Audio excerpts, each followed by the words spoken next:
شروع اللہ کا نام لے کر جو بڑا مہربان نہایت رحم والا ہے۔ اور ہم نے نوح کو ان کی قوم کی طرف بھیجا تو انہوں نے ان سے کہا کہ میں تم کو کھول کھول کر ڈر سنانے اور یہ پیغام پہنچانے آیا ہوں کہ اللہ کے سوا کسی کی عبادت نہ کرو، مجھے تمہاری نسبت دردناک عذاب کا خوف ہے۔ تو ان کی قوم کے سردار جو کافر تھے کہنے لگے کہ ہم تم کو اپنے ہی جیسا ایک آدمی دیکھتے ہیں اور یہ بھی دیکھتے ہیں کہ تمہارے پیراؤ وہی لوگ ہوئے ہیں جو ہم میں ادنا درجے کے ہیں، اور وہ بھی سطحی رائے سے، اور ہم تم میں اپنے اوپر کسی طرح کی فضیلت نہیں دیکھتے بلکہ تمہیں جھوٹا خیال کرتے ہیں۔ فرمایا کہ اے قوم دیکھو تو اگر میں اپنے پروردگار کی طرف سے دلیل روشن رکھتا ہوں اور اس نے مجھے اپنے ہاں سے رحمت بخشی ہو جس کی حقیقت تم سے پوشیدہ ہو گئی ہے، تو کیا ہم اس کے لیے تمہیں مجبور کر سکتے ہیں جبکہ تم اس سے ناخوش ہو؟ اور اے قوم میں اس نصیحت کے بدلے تم سے مال و زر کا مطالبہ تو نہیں کرتا، میرا صلہ تو اللہ کے ذمے ہے، اور جو لوگ ایمان لائے ہیں میں ان کو نکالنے والا بھی نہیں ہوں، وہ تو اپنے پروردگار سے ملنے والے ہیں، لیکن میں دیکھتا ہوں کہ تم لوگ نادانی کر رہے ہو۔ اے میری قوم اگر میں ان کو نکال دوں تو اللہ کی گرفت سے بچانے کے لیے کون میری مدد کر سکتا ہے؟ بھلا تم غور کیوں نہیں کرتے؟ اور میں نہ تم سے یہ کہتا ہوں کہ میرے پاس اللہ کے خزانے ہیں، اور نہ یہ کہ میں غیب جانتا ہوں، اور نہ یہ کہتا ہوں کہ میں فرشتہ ہوں، اور نہ ان لوگوں کی نسبت جن کو تم حقارت کی نظر سے دیکھتے ہو یہ کہتا ہوں کہ اللہ ان کو بھلائی یعنی اعمال کی جزائے نیک نہیں دے گا، جو ان کے دلوں میں ہے اسے اللہ خوب جانتا ہے۔ اگر میں ایسا کہوں تو بے انصافوں میں ہو جاؤں۔ انہوں نے کہا کہ نوح تم نے ہم سے جھگڑا تو کیا اور جھگڑا بھی بہت کیا، اب اگر تم سچے ہو تو جس چیز سے ہمیں ڈراتے ہو وہ ہم پر لا نازل کرو۔ نوح نے کہا کہ اس عذاب کو تو اللہ ہی چاہے گا تو نازل کرے گا، اور تم اللہ کو کسی طرح ہرا نہیں سکتے، اور اگر میں یہ چاہوں کہ تمہاری خیر خواہی کروں اور اللہ یہ چاہے کہ تمہیں گمراہ رہنے دے تو میری خیر خواہی تم کو کچھ فائدہ نہیں دے سکتی۔ وہی تمہارا پروردگار ہے اور تمہیں اسی کی طرف لوٹ کر جانا ہے۔ کیا یہ لوگ کہتے ہیں کہ اس پیغمبر نے قرآن اپنے دل سے بنا لیا ہے؟ کہہ دو کہ اگر میں نے دل سے بنا لیا ہے تو میرے گناہ کا وبال مجھ پر، اور جو گناہ تم کرتے ہو اس سے میں بری الذمہ ہوں۔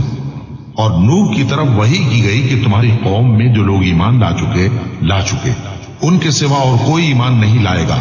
تو جو کام یہ کر رہے ہیں ان کی وجہ سے غم نہ کھاؤ، اور ایک کشتی ہمارے حکم سے ہمارے سامنے بناؤ، اور جو لوگ ظالم ہیں ان کے بارے میں مجھ سے کچھ نہ کہنا، کیونکہ وہ ضرور غرق کر دیے جائیں گے۔ اور نوح نے کشتی بنانا شروع کر دی، اور جب ان کی قوم کے سردار ان کے پاس سے گزرتے تو ان سے تمسخر کرتے۔ وہ کہتے کہ اگر تم ہم سے تمسخر کرتے ہو تو جس طرح تم ہم سے تمسخر کرتے ہو اسی طرح ایک وقت ہم بھی تم سے تمسخر کریں گے، اور تم کو جلد معلوم ہو جائے گا کہ کس پر عذاب آتا ہے جو اسے رسوا کرے گا، اور کس پر ہمیشہ کا عذاب نازل ہوتا ہے، یہاں تک کہ جب ہمارا حکم آ پہنچا اور تنور جوش مارنے لگا تو ہم نے نوح کو حکم دیا کہ ہر قسم کے پالتو جانوروں میں سے جوڑا جوڑا یعنی ایک ایک نر اور ایک ایک مادہ لے لو، اور جس شخص کی نسبت حکم ہو چکا ہے کہ ہلاک ہو جائے گا اس کو چھوڑ کر اپنے گھر والوں کو اور جو ایمان لایا ہو اس کو کشتی میں سوار کر لو، اور ان کے ساتھ ایمان بہت ہی کم لوگ لائے تھے۔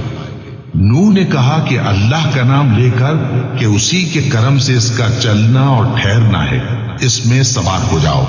بے شک میرا پروردگار بخشنے والا ہے، مہربان ہے۔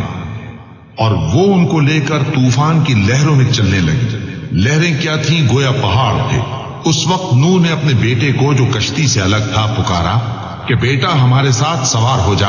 اور کافروں میں شامل نہ ہو۔ اس نے کہا کہ میں ابھی پہاڑ سے جا لگوں گا، وہ مجھے پانی سے بچا لے گا۔ فرمایا کہ آج اللہ کے عذاب سے کوئی بچانے والا نہیں اور نہ کوئی بچ سکتا ہے مگر وہی جس پر اللہ رحم کرے۔ اتنے میں دونوں کے درمیان لہر حائل ہو گئی اور وہ ڈوب کر رہ گیا، اور حکم دیا گیا کہ اے زمین اپنا پانی نگل جا اور اے آسمان تھم جا، اور پانی خشک ہو گیا اور کام تمام کر دیا گیا، اور کشتی کوہ جودی پر جا ٹھہری، اور کہہ دیا گیا کہ بے انصاف لوگوں پر لعنت۔ اور نوح نے اپنے پروردگار کو پکارا اور کہا کہ پروردگار، میرا بیٹا بھی میرے گھر والوں میں ہے، تو اس کو بھی نجات دے، تیرا وعدہ سچا ہے اور تو بہترین حاکم ہے۔ اللہ نے فرمایا کہ اے نوح، وہ تیرے گھر والوں میں نہیں ہے، وہ تو سراسر بد عمل ہے، تو جس چیز کی تم کو حقیقت معلوم نہیں اس کے بارے میں مجھ سے درخواست ہی نہ کرو، اور میں تم کو نصیحت کرتا ہوں کہ نادان نہ بنو۔ نوح نے کہا پروردگار، میں تجھ سے پناہ مانگتا ہوں کہ ایسی چیز کی تجھ سے درخواست کروں جس کی حقیقت مجھے معلوم نہیں، اور اگر تو مجھے نہیں بخشے گا اور مجھ پر رحم نہیں فرمائے گا تو میں تباہ ہو جاؤں گا۔ حکم ہوا کہ نوح، ہماری طرف سے سلامتی اور برکتوں کے ساتھ جو تم پر اور تمہارے ساتھ کی جماعتوں پر نازل کی گئی ہیں اتر آؤ، اور کچھ اور جماعتیں ہوں گی جن کو ہم دنیا کے فوائد سے بہرہ مند کریں گے، پھر ان کو ہماری طرف سے عذاب علیم پہنچے گا۔